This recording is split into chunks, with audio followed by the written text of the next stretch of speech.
G'day guys, someone's asked me to do a video on Crazy Joe, and to be honest, I'm a little bit hesitant here because to me there are some more questions than answers necessarily about Crazy Joe, and I'll kind of go through why I have that opinion. There are some general rules that you can follow. I've been fairly consistent, and I think you guys have seen that my base at the moment in this state's about around 40th, but most of this time it's been around 60th, and I generally get in and around that top 10, top 15 sort of area, so I get some pretty consistent results in this, and we'll just have a quick look at maybe some of the rules, and then I'll have a look at how that might apply in my situation. So let's start here. So rules for everyone: empty your city. So that's the big one.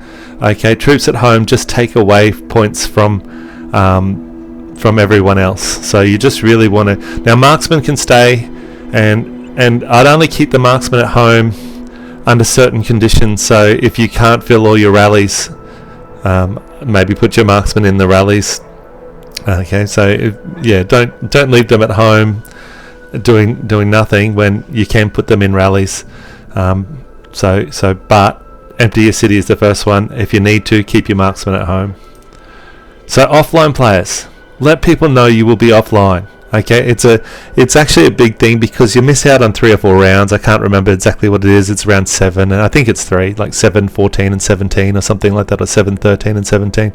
That doesn't matter. It's just it lets people down if you say you're going to be online but you're offline. So let people know you will be offline, and if you can, reinforce other people who you think will probably be offline.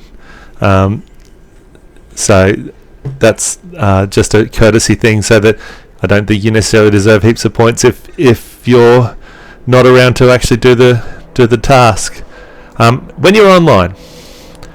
Okay, so reinforce other online cities of similar size. So just quickly show you what that means for me in our situation.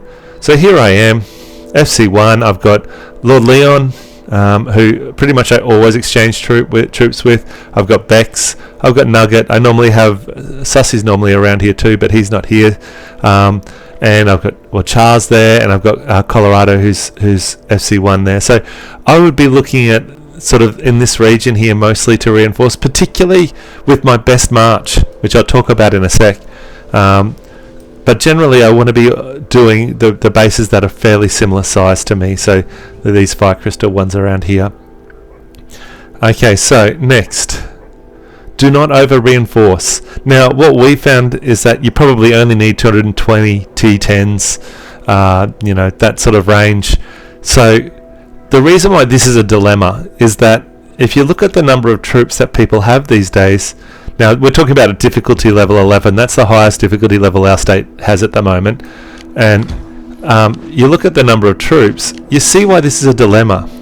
Because I have to send out, essentially, even if I leave my marksman at home, I've got to send out, essentially, 500,000 troops.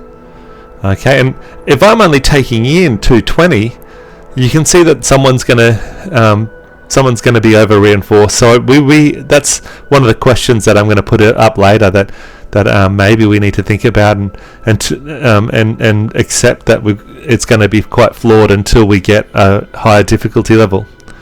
Okay, other things you need to know is let people know if you have been burned. Okay, if you burn twice, they will not earn any points being in your city, so get them to take them out and put them somewhere else. Okay, do not heal troops. And do not extinguish flames. Wait till the end. Healing troops puts soldiers back in your base, taking away from points from your reinforcement. Okay, this is a good one. Have your best defensive unit. So generally it's Patrick. Sometimes it's Sergey, but let's say Patrick. Have your best defensive unit in a base right next to you. So normally I contact Leon the day before and say, hey, are you going to be at Crazy Joe? And we share some troops, and I send my best march there. And my best march, you think about the troops thing that you just saw, my best march is a Patrick-led march, so it doesn't matter what the other heroes are, and my best march will have mostly infantry and lancers. So if you think about the numbers here, if I've got 5 marches, which is all I have, So I only just got a 5th one recently. I've got 5 marches, and I've got these, let's say, 500,000 infantry and lancer. It means that I've got about 100,000 infantry and lancer in each one. So I probably need to put 25,000 marksmen in each one. But maybe that Leon one, I add I add fewer marksmen because I want that to be a stronger march, because I'm going to call it back, and then that's the one I'm going to call back and I'm going to send over to HQ. So let's quickly look at HQ. Now HQ, these are some alliance decisions, I think. So who gets into HQ? And so working out a fair number of reinforcements is one that I spoke about already. If you're sending out 600,000 troops, you've got to think about how many you're taking in. That's definitely a question that you guys need to decide, and what's fair within your alliance. Round 10 and 20 HQ, you need to get the biggest rally cap in there.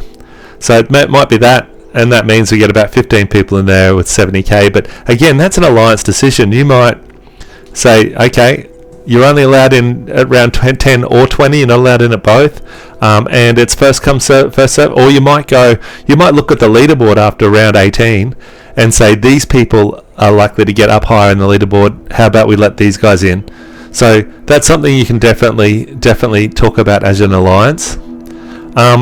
This is a question I have. So I don't know the answer to this question. I tried to look it up and tried to find it out, but I found that if I'm the first defender in that city, so when you have the report, you read the report. I hope you are reading some of the reports, and you see your name up first. I call that the person, the lead defender or the first defender, and I found that if I was that first defender, I was earning a disproportionate number of points. I was getting more points. So if I didn't have full marches to send, my question is, would I be better off, and I'd love an answer in the comments, would I be better off, and you guys can research it, would I be better off sending only full marches, and then remnants on the last march to somewhere else, or what? So that's kind of the question. I'd love you guys to think about it and answer it, and hopefully there'll be some good answers in the comment section.